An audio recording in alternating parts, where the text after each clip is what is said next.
Bonsoir, nous sommes ravis d'organiser un webinaire sur les voitures de collection. Et pour en parler, nous avons la chance d'accueillir un collectionneur, Monsieur Johan Frank Dirix, et un Merci. spécialiste en voitures de collection, donc chez Arcurial Motorcar, Monsieur Pierre Novikov. Alors Pierre, le marché de la voiture de collection a beaucoup évolué ces dernières années. Donc qu'est-ce qui explique ce phénomène et quelles sont les grandes tendances de ce marché actuellement? Bien, chez Arcurial Motorcars, quand on a commencé nos premières ventes en 2010, quand on a repris le département, nous faisions un chiffre d'affaires de 7 millions d'euros. Et pour vous donner une idée, en 2015, nous faisions 70 millions d'euros. Et en 2020, nous sommes à 50-60 millions d'euros. Donc on voit que le marché a énormément évolué ces dernières années. Il faut revenir à la fameuse période des années 88, 89, 90, où le marché était vraiment passé du marché des voitures de collection, des voitures d'occasion, au marché de l'art mondial. Et il avait été porté à ce moment-là par des nouveaux investisseurs. Sur les 10 dernières années, le marché des automobiles de collection a été traversé par plusieurs tendances. Pour expliquer cela simplement, il y a d'abord eu les baby-boomers, les gens qui sont nés dans les années 40-50, qui ont pu s'acheter des voitures de collection et qui sont retournés sur le marché des véhicules de collection à partir des années 2010-2011, et ce qui a culminé en 2015. Et donc vraiment, il y a eu un pic de ce marché-là. Et aujourd'hui, on est, pour résumer simplement, on est plutôt sur une continuité avec des nouveaux collectionneurs qui sont arrivés récemment. Donc, et cette tendance, est-ce que vous avez capté de nouvelles tendances Alors, oui, de ce marché, donc un nouveau il y en a goût? plusieurs parce il est en pleine évolution. On peut dire que sur les 10 dernières années, il a évolué de façon très rapide par tranche de presque de 3 ans. Donc les tendances aujourd'hui récentes qu'on peut ressentir, c'est que les gens sont moins collectionneurs. C'est peut-être un mauvais exemple avec Monsieur Dirix qui a beaucoup de voitures, je crois. Il a de la chance, mais les gens sont moins accumulateurs. Et ça, c'est dans tous les domaines du marché de l'art aujourd'hui. Les gens ne vont plus collectionner 100 voitures, 200 motos. Enfin, il m'arrive de voir des collections avec encore 500 voitures. Mais c'est des collectionneurs qui ont un certain âge. Aujourd'hui, quelqu'un qui a 40 ans ne va pas accumuler 500 voitures. Je pense pas. Et donc on resserre un peu les collections. Je pense, pour résumer, parce que c'est quand même un très vaste sujet que le marché des voitures de collection, ces dernières années, avec le Covid, les gens vont vers une simplification de leur collection et ils vont aussi rechercher certaines voitures. Les gens recherchent un peu tous le même modèle. Ils veulent en fait la voiture idéale, une voiture qui soit belle, agréable à utiliser et fiable. Et donc, on voit un mouvement de génération. Et aujourd'hui, les tendances sont vers des voitures des années 60, 70, 80 et même plus récentes. Les voitures d'avant-guerre sont un peu oubliées ces derniers temps. Et l'autre grande tendance, je dirais que c'est le fait que les événements automobiles sont de plus en plus importants. Monsieur Dirix fait beaucoup de courses, moi je fais aussi des rallyes historiques. C'est tellement agréable d'utiliser nos voitures anciennes dans le cadre d'événements qu'aujourd'hui c'est l'événement qui va faire le prix de la voiture. Si une voiture est éligible au Mille et Miglia, la fameuse course italienne qui n'accepte les voitures que jusqu'en 1957, si cette voiture est éligible pour cet événement-là, elle va coûter plus cher qu'une voiture similaire qui ne sera pas éligible. Donc on va vers vraiment une simplification, vers les plus grands événements historiques. Le Mans Classique aujourd'hui est un événement qui a une ampleur mondiale, puisque le Mans Classique avec des voitures historiques reçoit quasiment plus de visiteurs que le Mans moderne. Mhm. Donc je pense que la voiture est de plus en plus technologique, la voiture moderne étant de plus en plus technologique, les gens qui aiment les voitures anciennes se retournent vers des choses traditionnelles et des très beaux événements mondiaux. Donc les gens n'ont plus 20, 30 voitures, ils passent à 4 ou 5 voitures, mais qui vont leur permettre de profiter d'événements, de réunions de collectionneurs. Oui, on sent bien que c'est un type de collection qui est vécu. Donc, parce que les voitures on est obligé de les entretenir, de les faire rouler. Donc, il y a cet aspect-là. Et c'est vrai que Bah, quand on a 100, 500 voitures, c'est plus difficile, à moins d'avoir une armada Oui, mais de personnes qui oui, peuvent. mais je pense qu'au-delà de l'objet, c'est-à-dire l'objet automobile est très contraignant. Il y a une logistique, il faut les stocker. Moi, j'ai toujours rêvé de vendre des timbres. Malheureusement, je suis passionné de voiture. Non, mais ce serait tellement plus simple. La vie serait tellement plus simple. Mais donc, il y a cette contrainte logistique. Mais au-delà de ça, de toute façon, dans tous les domaines du marché de l'art, parce il faut bien voir la voiture comme ça se rapproche par exemple du mobilier design, de certaines spécialités du marché de l'art. Il y a les mêmes tendances, les mêmes évolutions. Et vous n'avez plus de collectionneurs de tableaux ou de mobilier accumulateurs. Je pense que c'est vraiment une génération de collectionneurs qui s'est en allée. Et le marché de l'art donc évolue dans ce sens-là, où les gens veulent profiter, ne veulent plus accumuler. Ils ont peut-être aussi moins de culture de l'objet, peut-être un peu moins profondément.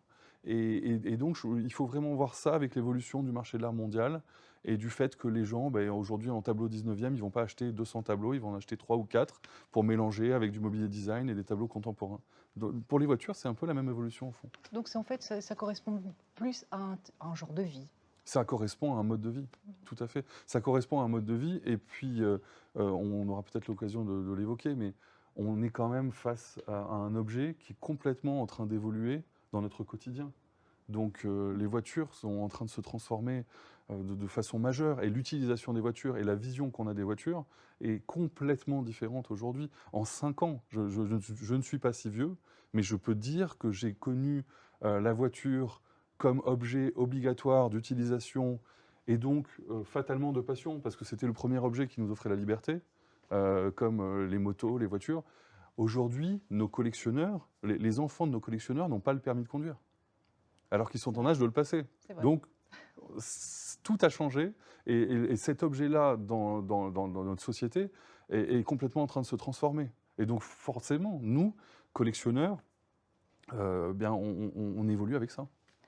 Pierre, le marché a-t-il été impacté par la crise sanitaire? Arcurial a lancé sa première vente uniquement en ligne, donc avec la dispersion de la collection de Richard Romani. La grande majorité des voitures ont été présentées sans prix de réserve. Comment s'est déroulée la vente? Et avez-vous touché un nouveau public habitué à acheter en ligne? En fait, pendant la crise sanitaire, nous, évidemment, comme tous les domaines du marché de l'art, nous avons dû nous adapter au fait que les gens ne pouvaient pas venir voir les objets. Très sincèrement, c'est un peu un crève-cœur, parce que une voiture, on va peut-être en parler tout à l'heure, mais une voiture, ça se sent, même quand on approche de la voiture, il y a une vraie présence.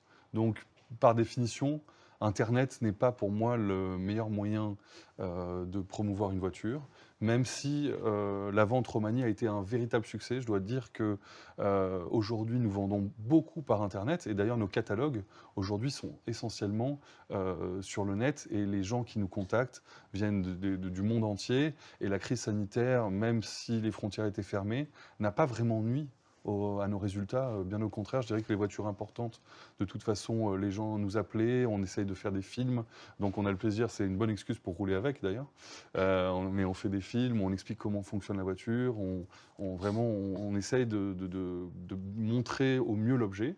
Et cette vente Romani, elle a été couronnée de succès parce qu'il y avait une vraie unité dans cette collection. C'est un monsieur qui collectionnait uniquement les voitures populaires françaises. Et il avait la voiture de son institutrice, il avait une 205 Lacoste, une voiture dont j'ai rêvé quand j'étais jeune, qui avait 15 000 km d'origine. Et c'était une collection, par exemple, où ça ne peut pas se décrire par Internet, mais à chaque fois que vous ouvriez les portes des voitures, ça sentait le neuf, ça sentait la voiture neuve, et donc retour en enfance, quand mes parents étaient arrivés avec leur première Renault 18. J'avais cette odeur-là, c'était incroyable en tête. Et les collectionneurs qui sont venus ont pris beaucoup de plaisir à découvrir ces voitures-là. Donc oui, Internet, les ventes Internet sont un très bon moyen de vendre une collection comme ça dans son ensemble. Mais pour nous, ça reste un support à la vente physique, puisque notamment à Rétromobile, on a la chance de faire passer les voitures sur scène.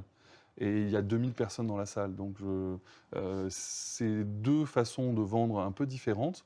Je pense que ça convient très bien à une collection dans son ensemble. Oui, une vente Internet, à ce moment-là, a tout à fait lieu d'être. Parce que quand on parle de vente Internet, il y a quand même un contact physique avec les voitures, puisque les voitures sont exposées quelques jours avant l'ouverture de la vente. C'est un objet on ne peut pas priver les gens du plaisir de les découvrir. Et il y a des collectionneurs qui veulent de toute façon venir les examiner. Ça a été le cas même pendant le Covid. Donc, je pense que ça va continuer de cette façon-là. Mais vous avez aussi, et c'est la question que vous me posiez, Oui. et vous aviez raison, vous avez aussi un nouveau type d'acheteurs, des gens que nous avons rencontrés uniquement par Internet, qui n'achètent que comme ça. Et je dois avouer que pour les voitures de moindre importance, c'est vrai que ça s'est beaucoup développé et que nous avons eu vraiment beaucoup d'acheteurs. Il y a eu 3000 personnes qui se sont enregistrées pour enchérir. Il y a eu des batailles d'enchères. On a vendu une BX 16 soupapes 38 000 euros au marteau, donc ça fait 47 000 euros. Il y avait vraiment des prix incroyables. Et donc ça a été oui, un grand succès avec des acheteurs toujours internationaux. Donc on voit d'ailleurs enfin, dans les résultats de vente ou dans les journaux apparaître des prix incroyables pour des voitures qui sont des voitures très jeunes, Mhm. mais avec très peu de kilomètres au compteur. Oui, alors c'est aussi inhérent au nombre de production des voitures. D'accord. Il faut savoir qu'une Ferrari ou une Porsche des années 60-70, bien souvent, on va compter les exemplaires en dizaines. Nous en parlions ensemble, la Porsche 911 de litre 7 RS, ça a été produite à 1400, 1580. 1580 exemplaires. Donc, il y a une limite de production. Aujourd'hui, Ferrari ne donne plus ses chiffres de production, sauf sur les séries limitées. D'accord. Donc, pour les voitures de grande diffusion, qu'est-ce qui va faire la différence? Ça va être soit la provenance. Elle a appartenu à Alain Delon, à Monsieur Dirix. Voilà, une provenance, ça crée quelque chose. Merci. Ou alors, c'est l'état général de la voiture. Et donc, qu'est-ce qui va être exceptionnel pour une voiture populaire? Par définition, qu'elle n'ait pas été utilisée. Et donc, c'est un très faible kilométrage. Et j'avoue que c'est aussi un voyage dans le temps à chaque fois, quand on collectionne les voitures. Quand on roule en 2 chevaux, on a l'impression d'être transporté dans les années 60. Donc, quand on a une voiture qui est quasiment neuve, c'est ce que j'expliquais tout à l'heure, c'est qu'il y a cette odeur, il y a cette sensation, et c'est la Madeleine de Proust. Vous retrouvez vos souvenirs. J'ai envie de faire un parallèle avec la Dinky Toys qui sort de sa boîte en fait. Bien sûr, c'est la même chose, c'est exactement le même. Et là encore, dans le marché de l'art, c'est la même approche, c'est-à-dire un objet qui a été le moins touché possible par rapport à sa sortie d'usine. Alors c'est amusant parce que donc voilà, on a parlé de Monsieur Richard Romagny parce que donc il a eu cette vente ce mois de novembre dernier. Donc c'est vrai que dans les collections de voitures, donc il y a différentes catégories. Donc et ces catégories correspondent évidemment à différents tempéraments de collectionneurs et donc qui induisent aussi parfois un mode de vie. Donc parce dépendant de la façon dont on s'y engage. Monsieur Dirix, quel collectionneur êtes-vous? Et comment envisagez-vous votre collection et votre passion? Ben, c'est très difficile à définir un collectionneur, parce que tout et chacun est différent. Mhm. Et une collection, c'est quelque chose d'émotionnel. C'est pas quelque chose, on n'a pas un grand plan. Quand on commence, quand on est jeune, on va se dire, je vais me bâtir une collection. On est jeune, on se dit, j'aimerais bien avoir cette voiture-là. Et puis par après, on achète, c'est ce que j'ai fait tout le temps dans ma vie, j'ai toujours acheté les voitures que je voulais avoir. J'avais une idée bien spécifique en tête, c'est celle-là et pas celle-là. Et une voiture, comme Pierre l'a dit, une voiture, c'est un mode de vie, c'est un mode de vivre la voiture. Il y a beaucoup d'éléments qui jouent. Par exemple, comme lui l'a dit, et c'est très juste, ma première voiture, c'était une RS 964. Quand j'ouvre la porte, j'ai encore l'odeur du neuf. Ma voiture doit être garée, porte fermée, vitre fermée, afin que l'odeur d'il y a 30 ans reste dedans. Et quand moi je me mets dedans, c'est comme si j'étais plus jeune, de 30 ans, et que j'ai récupéré la voiture quand je l'ai achetée. Donc il y a beaucoup d'éléments. De là, je dis, une collection, c'est de l'émotionnel. Oui. On achète une voiture pour la couleur, la forme, parce qu'on a une histoire, parce qu'on a quelque chose en tête. Je me souviens, pour moi, bon, c'est bien sûr les Porsche, mais pour moi, ce qui m'a très frappé, c'était en 1973, quand Porsche a gagné avec la 911 Carrera RS les 24 heures de Daytona. Donc, à cette époque-là, c'était une voiture, je ne dirais pas de tourisme, c'était une voiture de sport, mais elle gagnait contre les prototypes, les Ferrari, les Matra et tout ça. Il y avait une petite voiture, la voiture de mon grand-père, parce que lui, il avait une RS, donc dans ma tête de jeune, c'était la voiture de mon grand-père qu'on mettait sur le banking de Daytona et qu'elle a gagné la course. Donc, à l'époque, bon, tous les constructeurs ont inventé l'idée win on Sunday, sell on Monday. Mais en fait, c'était ça, la voiture de route qu'on pouvait acheter. Bon, il fallait être fortuné, ça c'est clair, mais qu'on pouvait acheter, on pouvait rouler avec sur le circuit. Donc, pour répondre à votre question, comment est-ce que la collection s'est établie?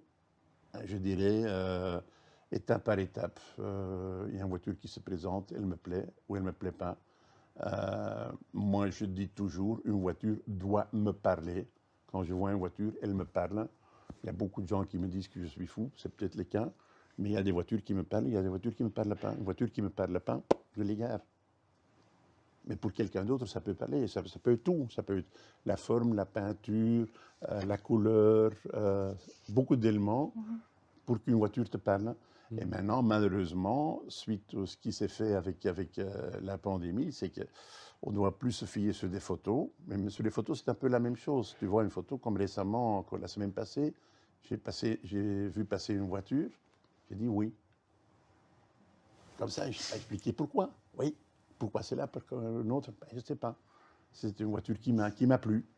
Et je pense que c'est dans l'élément, parce qu'ici on parle d'investissement, dans l'élément de collectionneur, ce qui est important, c'est que tu achètes une voiture qui te plaît. Voilà, c'est tout. Vous savez qu'il y a une chose que je retrouve chez tous les collectionneurs de voitures et qui n'existe pas dans les autres domaines du marché de l'art, c'est qu'il n'y a pas un collectionneur de voitures qui me dit « je me suis mis à aimer les voitures quand j'étais adulte ».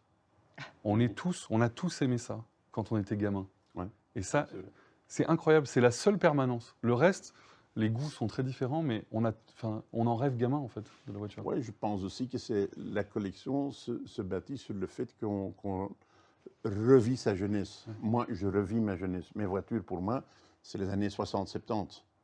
C'est pas les voitures actuelles. Les voitures actuelles sont fabuleuses, mais ils perdent tout ce qui est la vivacité qu'on a connue dans les anciennes. Vous êtes aussi sportif.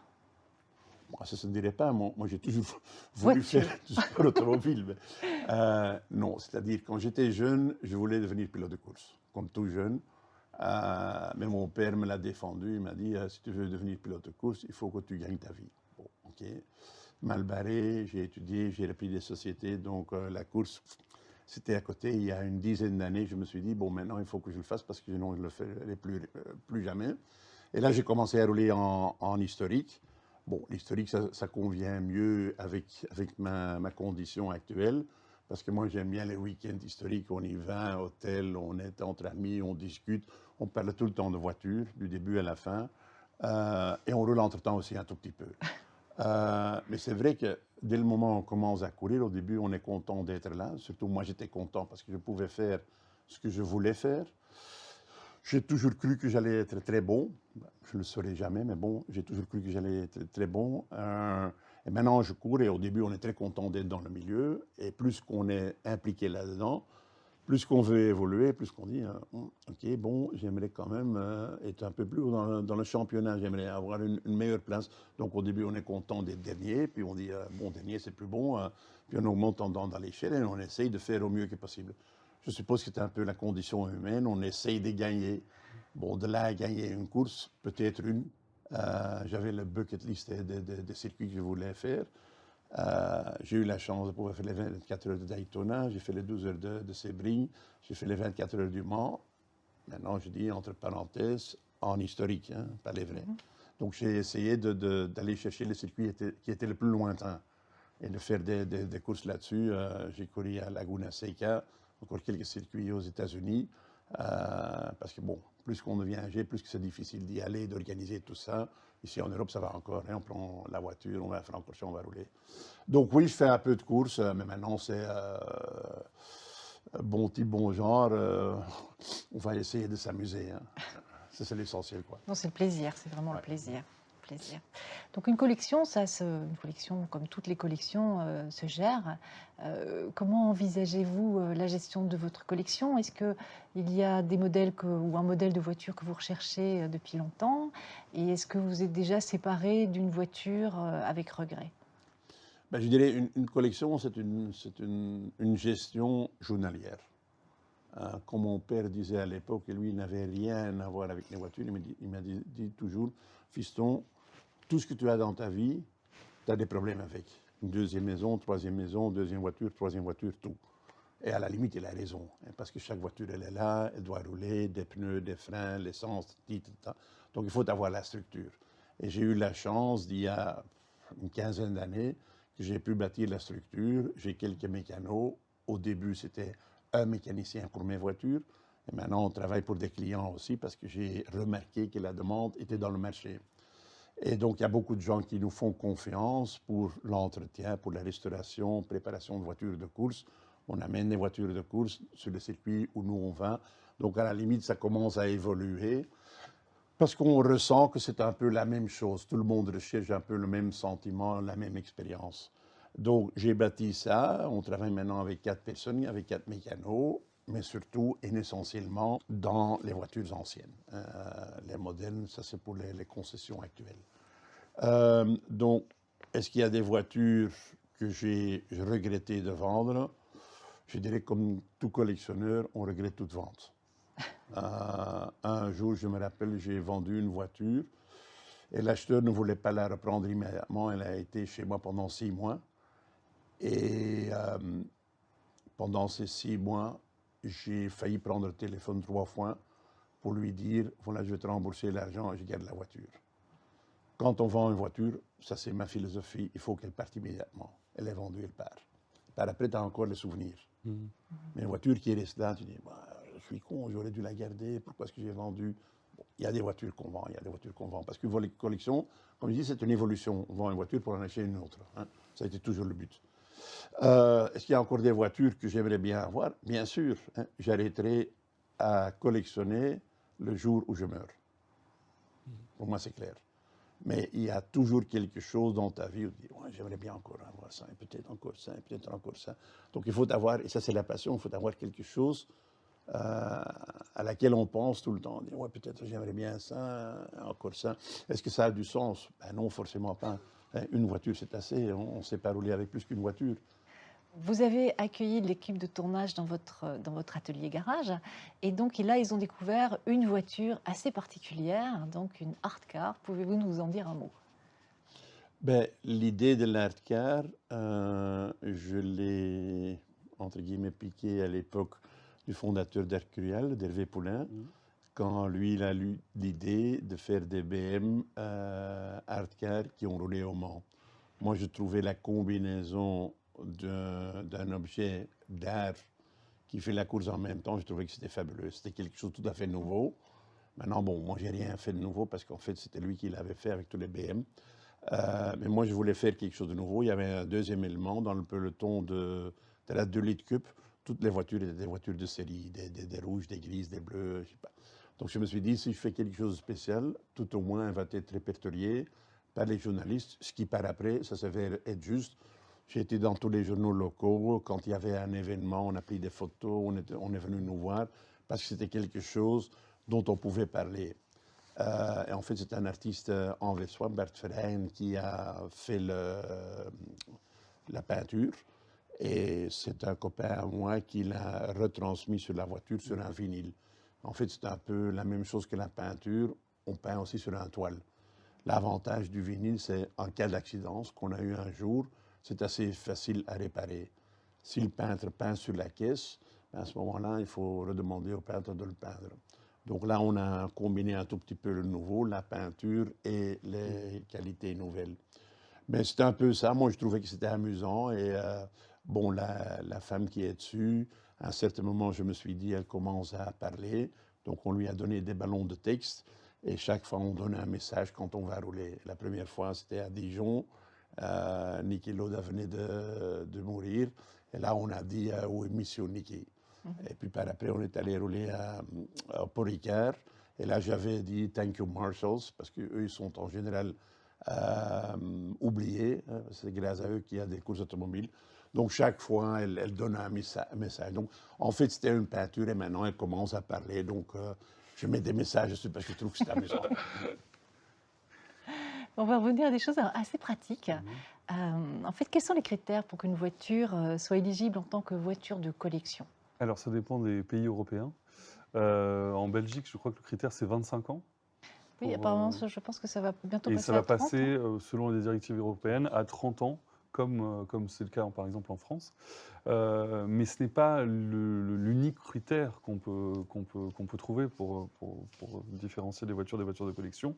Il y a aussi la rareté. Il peut y avoir des voitures plus modernes ou des voitures de compétition qui sont déjà des voitures de collection, ou alors des voitures qui ont des histoires tout à fait particulières.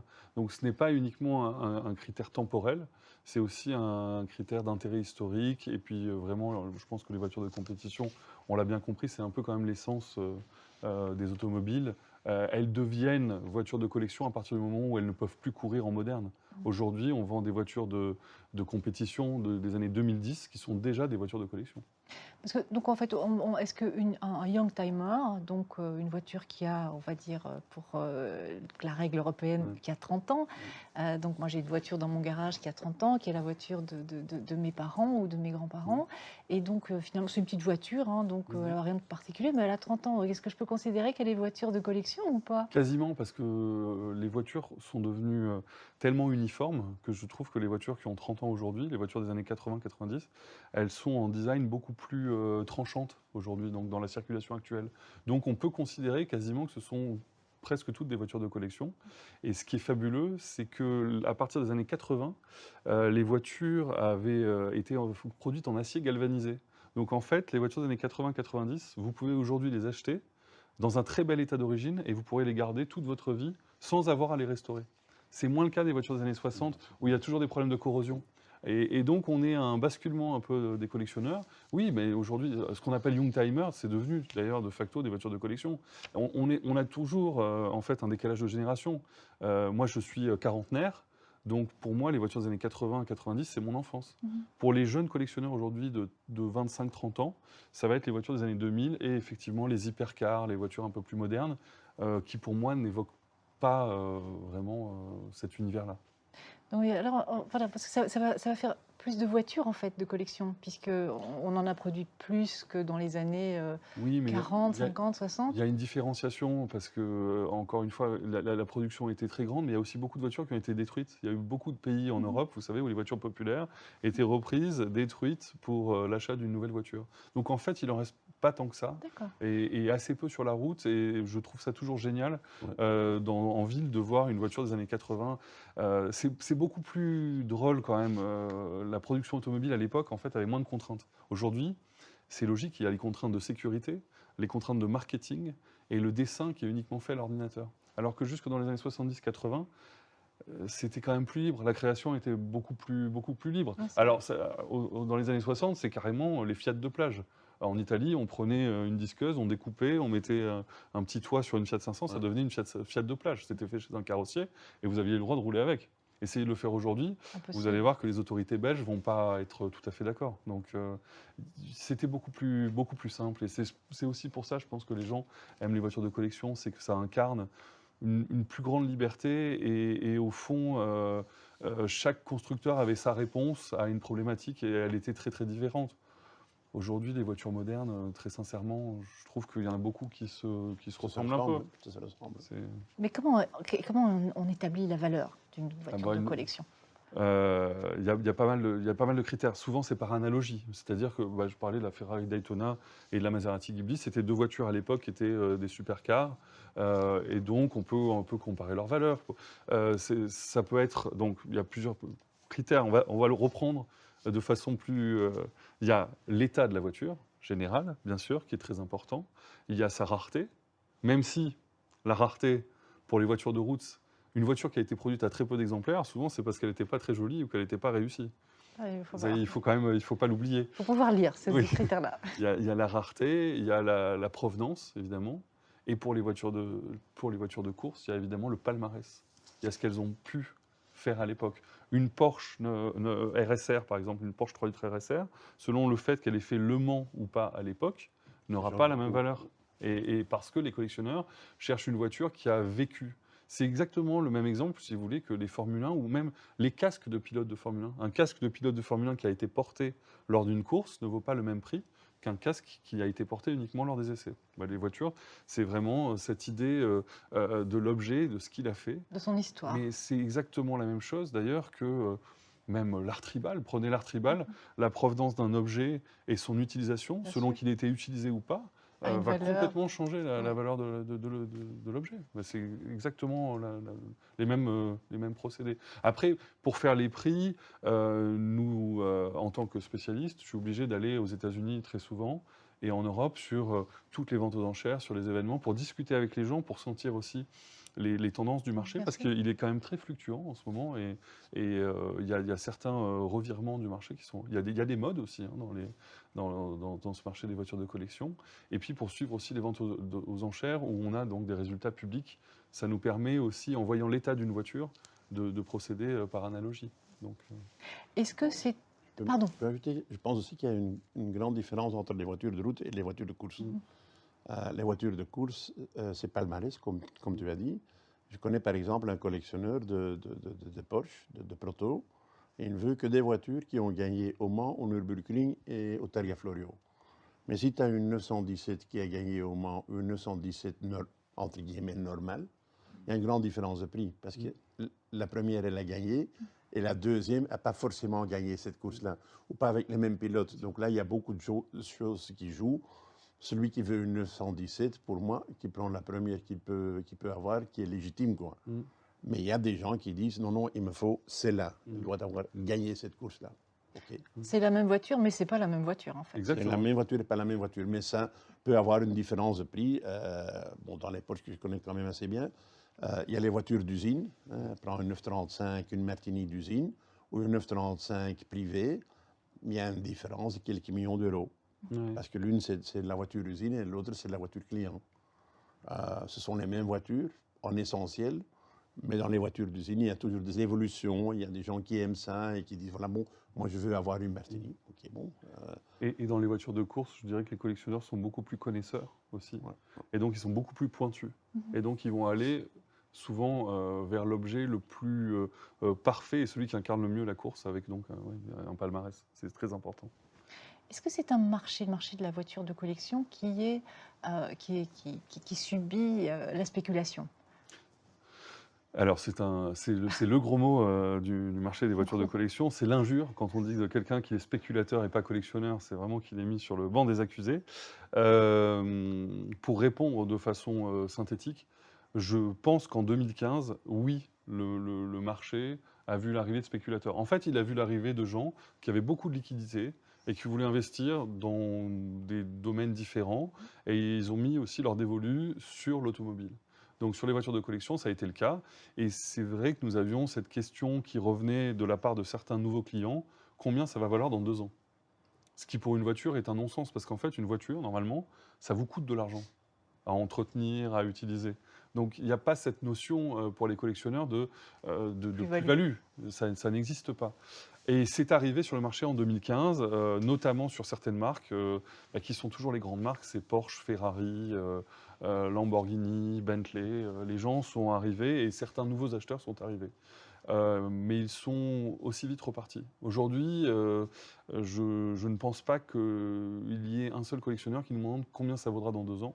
Ou alors les collectionneurs vont uniquement nous demander, les prix des voitures étant aujourd'hui quand même assez élevés, de sécuriser leur investissement. D'une certaine façon, chez Ferrari, il y a la certification Ferrari. C'est une certification de l'usine. Moi, je compare souvent ça à un achat immobilier. Quand vous achetez une Ferrari à 5 millions d'euros, vous avez quand même envie de savoir que si jamais il vous arrive quelque chose que vous devez la vendre, eh bien, vous pourrez la vendre le même prix. Ou que vous avez acheté une voiture qui est un bien qu'on peut céder quand même au cas où il y a un problème. Et ça garantit d'une certaine façon l'authenticité et donc la revente potentielle de l'objet. C'est dans cette mesure-là aujourd'hui que les collectionneurs voient les voitures comme un investissement. C'est-à-dire qu'ils veulent acheter quelque chose qu'ils pourront céder au même prix si jamais il y a un problème. Mais il n'y a plus cette frénésie qu'il y a eu il y a 5 ans, 6 ans sur les voitures de collection. Ça existe encore sur les voitures modernes, aujourd'hui, notamment d'ailleurs pour la marque Porsche et aussi la marque Ferrari. Ça existe encore sur les voitures modernes, mais j'avoue que je pense que ce sera éphémère quand même. Et les collectionneurs font aussi des séries limitées parce que on en parlait tout à l'heure, ça reste un objet manufacturé. Et aujourd'hui, en tant qu'objet manufacturé, eh bien, les chiffres de production sont très importants.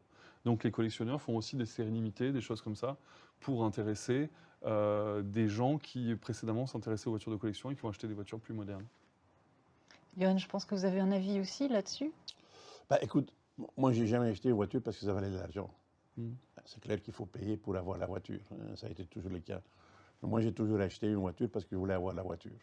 Maintenant, il y a des gens qui me disent, tu as été très intelligent. Bon, je n'ai pas été plus intelligent que quelqu'un d'autre. Tout d'abord, j'ai acheté. Deuxièmement, j'ai gardé. Et je ne gagnerai de l'argent que dès le moment où je vends, hein. Parce que bon, c'est un peu comme le jeu sur la bourse. Est-ce qu'on a gagné ou pas gagné? Aussi longtemps qu'on ne vend pas, on n'a rien gagné. En tant que collectionneur, moi, je ne suis pas intéressé à vendre. C'est clair que j'ai vendu des voitures pour acheter d'autres voitures. Mais tu vends une voiture, tu gagnes de l'argent là-dessus, tu achètes une deuxième voiture, une autre voiture, mais tu dois payer le prix plein. Donc, à la limite, est-ce que ça te fait plaisir? Bah, je ne vais pas nier que ça fait plaisir, que je n'ai pas perdu de l'argent. Mais mon but n'a jamais été de gagner de l'argent. Si j'aurais voulu gagner de l'argent, par exemple, j'aurais dû acheter 50 Carrera RS en 1990. J'aurais dû les garder et là, j'aurais gagné de l'argent. Mais ça, c'est du business. Tu achètes 50 voitures ou 10 voitures, n'importe. Et là, tu dis, je les garde et je les revends. Là, c'était un placement. C'est un placement. Ouais. Mais moi, j'ai jamais voulu faire ça. Pour moi, c'est la voiture qui compte, c'est le type qui compte, la course qu'il a fait, blablabla. Donc, il y a beaucoup de critères qui jouent, mais c'est la voiture en essentiel. C'est vrai qu'on a vu arriver des investisseurs, et bon, suite au fait que les prix ont évolué, il y a des gens qui sont arrivés. Je pense qu'actuellement, les investisseurs sont sortis du marché pour la bonne et simple raison que la plupart a récupéré ce qu'ils voulaient récupérer. Ils se disent, voilà, bon, je veux gagner 30%, ils peuvent vendre à 30%, ils vendent et puis ils sont partis. Mais ils sont un peu responsables pour le fait qu'à un certain moment, les prix ont été plus hauts qu'auparavant. Mais bon, il y aura encore des investisseurs. Régulièrement, je vois des gens chez moi ou des gens qui viennent me voir et qui disent, qu'est-ce que tu conseilles pour acheter pour gagner de l'argent? Moi, je dis toujours, il faut acheter la voiture que tu aimes. Bien sûr. Tu regardes la voiture, tu aimes bien la forme, la couleur, le type, je ne sais pas quoi, alors tu achètes.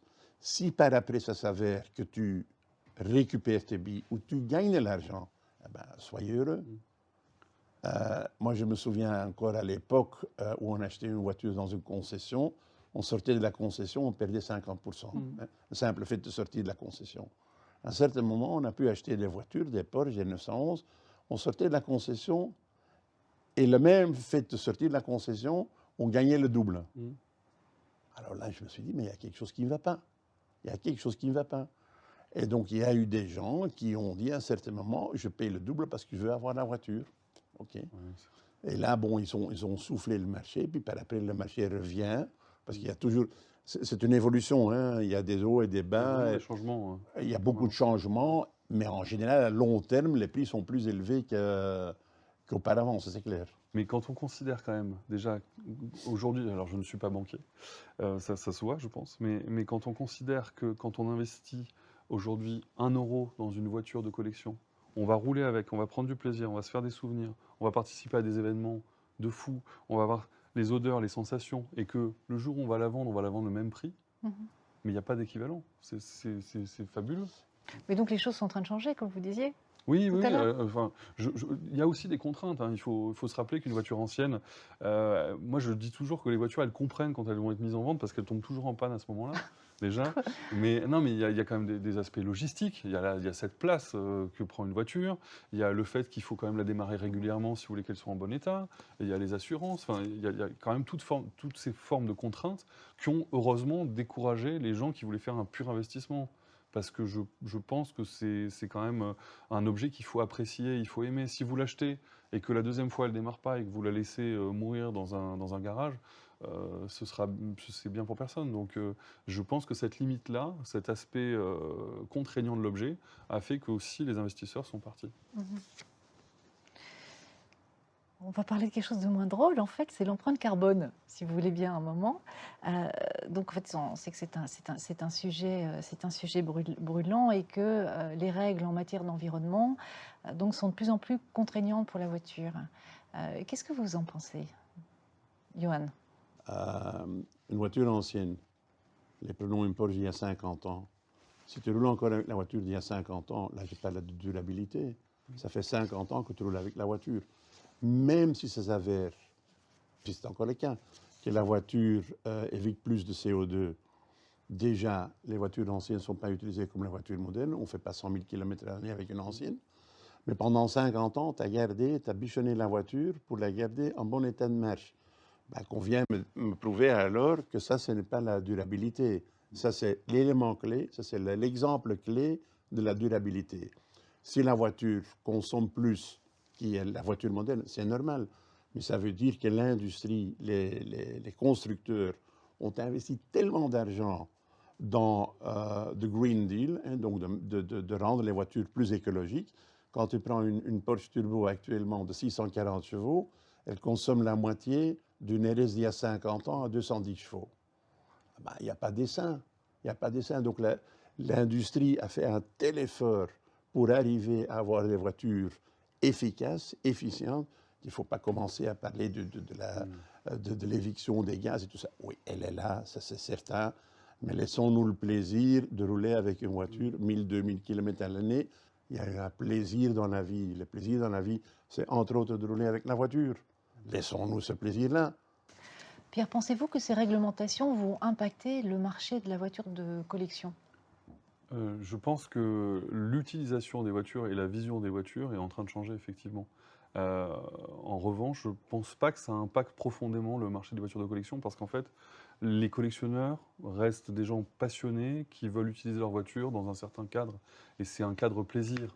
Aujourd'hui, par exemple à Paris, on va pouvoir continuer à utiliser les voitures de collection parce que les autorités ont bien compris qu'en fait, c'est des voitures avec lesquelles on fait, vous l'aviez dit, 1000-1500 km par an. C'est rien. C'est absolument rien, c'est pas ça le problème aujourd'hui de pollution dans les villes. Donc au contraire, c'est même une façon d'égayer la ville, puisque le patrimoine automobile fait partie de l'histoire de Paris, justement. Donc voir ces vieilles voitures qui déambulent dans Paris, c'est plutôt très positif. Je pense que, en revanche, l'utilisation en général des voitures, le fait qu'aujourd'hui, on prenne plus un taxi, un Uber, que sa propre voiture dans les grandes villes mondiales, fait que fatalement, oui, on va changer d'utilisation et de regard sur les voitures et donc de collection. À titre personnel, je vis à Paris, je n'ai pas de voiture au quotidien. J'en ai pas besoin. Donc qu'est-ce que je fais? Je me fais plaisir. J'achète des belles voitures et des voitures pour partir en week-end parce que j'aime ça. Et donc cette évolution-là, elle va continuer. Donc je ne suis pas spécialement inquiet pour le marché, même si des questions se posent sur l'utilisation des voitures au quotidien, ça reste pour nous de toute façon des voitures plaisir. Donc c'est un domaine qui ne va pas être touché gravement et qui n'a pas de raison d'ailleurs de l'être. J'ai bien aimé ce que vous disiez à propos de Paris et des voitures de toutes les époques qu'on voit, qu'on voit passer. C'est vrai que c'est l'histoire, hein, donc, puisque à chaque décennie, il y a des lignes, des lignes du design de voitures. Et puis, au-delà de ça, donc chaque marque a aussi son design particulier. Donc, est-ce qu'on peut dire donc à ce moment-là que les collectionneurs sont un petit peu ils sauvegardent le patrimoine historique. Mais alors, ce que j'aime bien aussi, c'est que grâce aux collectionneurs, quelque part, on sauvegarde également des savoir-faire, que ce soit des savoir-faire de carrosserie, de mécanique, de sellerie, de peinture. Et j'aimerais bien que vous parliez un petit peu de votre atelier. Ben, le plus grand problème actuellement, c'est qu'il y a beaucoup de professions qui sont en train de disparaître. Je vous donne un exemple, celui qui sait régler ou réviser un carburateur.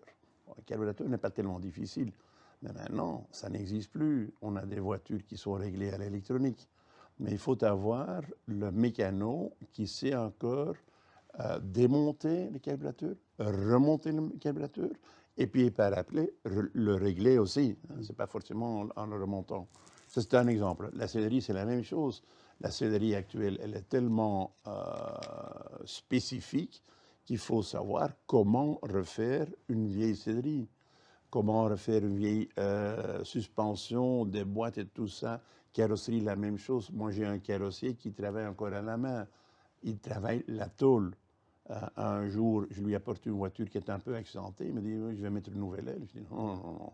Tu vas prendre ton marteau et tu vas marteler jusqu'au moment où la forme est de nouveau là. Moi, je veux la tôle d'origine de la voiture. Lui, il a encore les connaissances, mais les jeunes maintenant, on retire l'aile, on met une aile et puis c'est fini. C'est beaucoup plus efficace, c'est clair. Mais ce sont des métiers qui sont en train de disparaître. Et nous, quand on fait de la restauration, quand on fait l'entretien des anciennes voitures, on continue à essayer de trouver des gens qui ont cette connaissance. Et il y en a encore plein, ici en Europe, en Angleterre, partout. Cette connaissance existe encore. Mais il faut qu'on la cultive et il faut qu'on la sauvegarde pour le futur. Et qu'elle soit transmise aussi à des plus jeunes. Ouais, ouais. La faire Et perdurer, mais c'est ce qu'on fait dans les garages. Bon, mais mes deux anciens, allez, entre guillemets, les deux anciens mécanos, on en a rajouté deux jeunes maintenant, qui ont au début des 30 ans, qui sont intéressés dans la vieille, entre guillemets, la vieille mécanique. Ils sont plus intéressés à mettre une fiche d'un ordinateur et que l'ordinateur va leur dire, oui, mais il y a un problème dans le cylindre 6. OK, ça va. Non, un mécano chez nous, il doit entendre le moteur, est-ce qu'il y a un bruit dedans? C'est ce que moi je fais aussi. Hein. Il y a une voiture qui rentre, moi j'entends un bruit. En général, s'il y a un bruit dans un moteur, ça ne s'améliore pas. C'est clair. Donc quand il y a un bruit, on démonte. Et en général, on a raison qu'il y a un problème, quoi.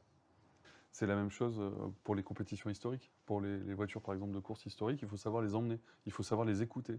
Ce n'est pas le cas avec une voiture moderne, puisque de toute façon, elles sont aujourd'hui tellement solides, même en compétition, que les gens ont moins cette sensibilité mécanique. Donc c'est aussi bien les savoir-faire des gens qui travaillent sur les voitures que des utilisateurs. C'est Ouais, l'ensemble. super. Alors ça, c'est vraiment un sujet passionnant. Et en fait, on pourrait en parler des heures, des jours, et on voit que ça nourrit des vies. Donc aussi, ça, c'est vraiment très intéressant. Mais voilà, en guise un petit peu de conclusion et de mots de la fin, moi, ce que j'aimerais savoir, c'est quelle est la voiture pour vous, Pierre, que vous aimeriez posséder. Hein. Donc, et on peut insister sur le mot posséder et peut-être vous expliquer pourquoi. Ce que ça veut dire pour vous de posséder une voiture. Et cette voiture, pour quelle qualité avez-vous choisi cette voiture, en fait? Alors, c'est un vaste sujet, mais oui, la posséder, je pense, enfin, j'ai du mal à ne pas imaginer, quand je fais par exemple des rallyes historiques, que la voiture n'est pas à moi. Je ne peux pas prendre une voiture qui ne soit pas à moi, c'est compliqué pour moi. Donc je pense que posséder une voiture quand on aime les voitures de collection, c'est aussi l'écouter, l'avoir remise à niveau et savoir exactement comment elle fonctionne. Et la voiture que je rêverais de posséder, ou alors, ce que je rêverais de faire, ce serait peut-être de me transporter dans une machine à vraiment voyager dans le temps et d'aller faire la Targa Florio, peut-être, avec Joe Siffert en 67, 68.